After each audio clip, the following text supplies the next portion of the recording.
مفید تعلیم پر ایک اخلاقی کہانی۔ ایک گاؤں میں ایک لڑکا رہتا تھا جس کا نام احمد تھا۔ احمد بہت ذہین اور محنتی تھا، مگر اس کے گاؤں میں تعلیم کی کمی تھی۔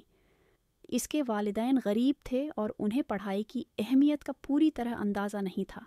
وہ چاہتے تھے کہ احمد جلدی سے بڑا ہو کر کھیتوں میں ان کا ہاتھ بٹائے اور اپنے خاندان کی مدد کرے۔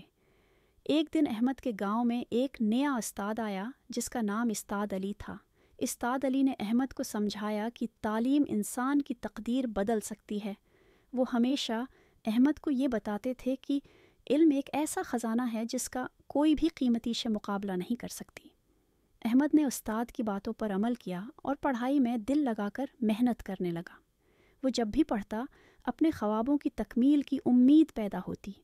اس نے دن رات محنت کی اور آخرکار شہر کی ایک بڑی یونیورسٹی میں داخلہ لے لیا۔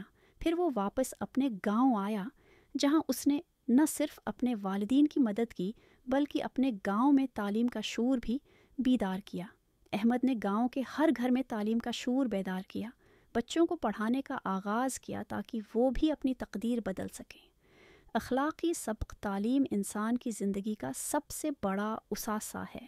یہ صرف علم کا ہی نہیں بلکہ کردار اور مستقبل کا بھی ضامن ہے۔